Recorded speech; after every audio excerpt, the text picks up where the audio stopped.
I bid you welcome.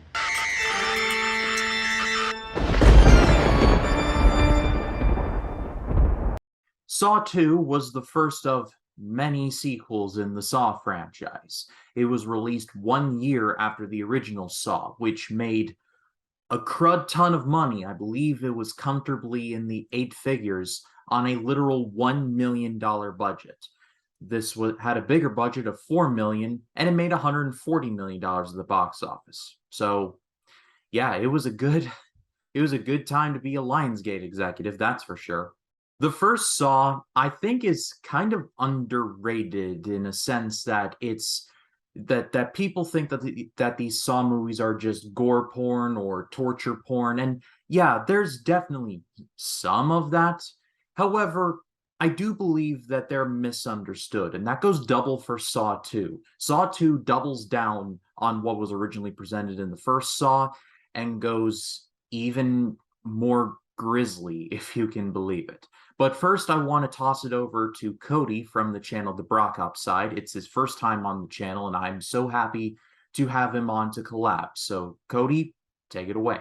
Hello friends, it's Cody from the Brock Upside. Thanks for having me on the channel Ryan Cam to talk about some Saw 2 related goodness, and as you can see, I'm a little chained up right now. This has nothing to do with this video. I'm just in a little bit of trouble right now. So I've always been a fan of the first couple of Saw movies, mainly Saw 1 and Saw 2. You know, the first one was a really unique concept about these two people trapped in a bathroom trying to figure out how to get out and having to sacrifice, you know, life and limb, quite literally, while we find out there's a sadistic man dying of cancer, putting people in these death traps. It was all just a really intriguing concept that definitely lent itself to more movies. So of course, a year later we got Saw 2, and I think this is definitely one of the strongest movies in the Saw franchise. It kind of seems after this point they get just a lot more gratuitous, leaning more towards the, you know, torture porn variety, but I've always really liked this one.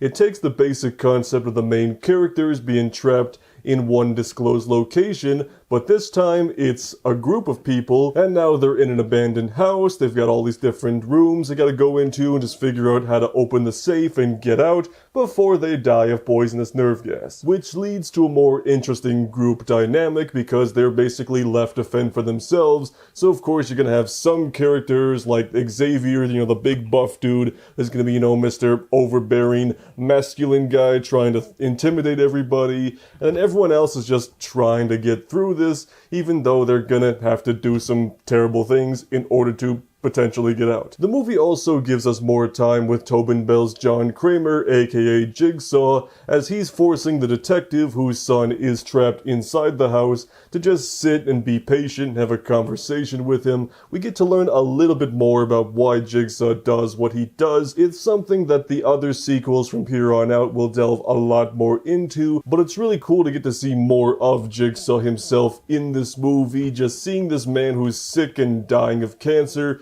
but all he wants to do is just make people feel grateful for their own lives, and also trying to, you know, pass on his legacy, which is something that the movie gets into more towards the end. I don't know what kind of spoilers we're doing in this video, so I won't say anything more there. And while we're on the subject of spoilers without giving actual real spoilers, I really did like the twist ending at the end of this movie, even though maybe on subsequent watches it seems a little obvious as the movie starts to wind down, but I was like, oh, that's really intriguing. Good on you guys. It of course has got its blood and its gore, which it's still pretty tame as far as like future movies go. And of course it's got that rapid cut editing when the characters start to freak out trying to get out of the trap and stuff, which a lot of people have complained about in the past, but personally I've never really taken issue with it just because I accept that this is just how these movies go and it's a staple of the franchise. So I'm like, okay, I wouldn't want to see it in every horror movie, but it's a Saw movie, so it's just to be expected. I think my only other real negative about the movie is the fact that the ending is just a little too reminiscent of the first movie. taking place in literally the same location and in the same format, just not as effective. But overall, I still think Saw 2 is a pretty solid sequel, and is definitely one of the better movies in the franchise, and good God, there's quite a few of them. And of course, from here on out, all the Saw movies definitely are not the same level of quality, but I always still enjoy popping in these movies every Halloween, and we're gonna keep getting these movies until we're all dead, so we'll see where the franchise goes. But for now, check out Saw 2 if you haven't. Thanks for having me, Ryan, and if you'll excuse me, I gotta get back to chopping my limbs off. I'm a smart enough man to know not to ask. But seriously, though, go give Cody a subscribe. He reviews physical media and IMAX experiences. He's doing an Is It Worth It series, which I'm really digging. So check out his channel. His Twitter and his YouTube channel will be linked in the description. Go check him out. Unlike the first Saw, there is a lot more people in this movie, and a central detective figure named Detective Matthews, played by Donnie Wahlberg. Tobin Bell returns as John Kramer, aka Jigsaw, and he gets a lot more screen time than he does in the first Saw. No spoilers in case you haven't seen the first one. I feel like I like this movie a bit more than the original, just because I like how they doubled down on the ideas that were initially began in the first Saw, that this guy Kramer believes that humanity has lost that survival instinct and they should be grateful for the life that they have. The movie does a good job of showing that Kramer has this twisted sense of showing people how to be grateful of their lives because he has terminal cancer. The movie actually does a good job of showing that outside of these traps, he's pretty much going to die. The cancer is probably going to get him quicker than any of these cops ever will. If they throw him in prison, then he's pretty much a dead man walking anyway. So he pretty much has nothing to lose, and he has a quite frankly morose but also mature understanding of it. It's weird, but it's very well done. Tobin Bell owns this role wholeheartedly. And because he has more screen time, he's given a lot more lines, especially one creepy one where it's actually on the box of the DVD, but he says, "Oh yes, there will be blood."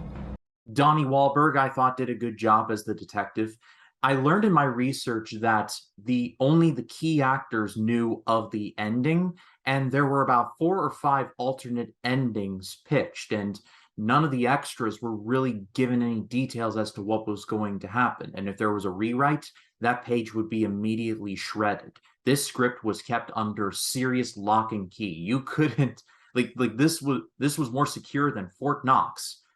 I'm not going to lie, I appreciate the dedication to keeping this whole thing secret. The main group of people that are playing the game, I thought they all did a pretty good job. I did not like the drug dealer character, and I think that was by design, but I just was not a big fan of his. I just was in there like, oh boy, I hope you go first. He doesn't, but that shows how effective it was. There is a lot that goes on in this movie in the spoiler department, and I will not go into it here, but basically, what you think is going to happen doesn't happen. It's very much like the great Rowdy Roddy Piper once said, just when you think you know the answers, I change the questions. And the ending, at first I was like, that's kind of interesting. But then, as I've been thinking about it in preparation for this video, it's gotten better the more I have thought about it. So at the end of the day, I would say that Saw 2 is of equal quality to the first one. And if you have the stomach for it, I highly recommend you check it out. Especially for the traps. Now, I prefer to go into these movies looking for more concrete things and not just recommending them because, oh, the traps are gruesome. But the traps are way more gruesome here than the first one. Probably the biggest one that just creeped me out the most was the needle pit. Basically, there is a character in this movie who is a recovering heroin addict. And so in one of Jigsaw's traps, they have to look for a key to get out of a locked room that's hidden inside of a just pit of used heroin needles.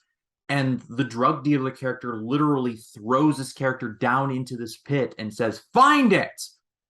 Bro, my skeleton wanted to leave my body and walk off the planet. It creeped me out so much, especially with the added irony that a drug dealer is throwing a recovering drug addict down into a pit full of used heroin needles. It's loaded. That's all I can say. But if you go into this movie for nothing else, go into it for the traps. I thought there was a lot more thought put into it, and really, this sequel really has no business being as good as it is. But it is.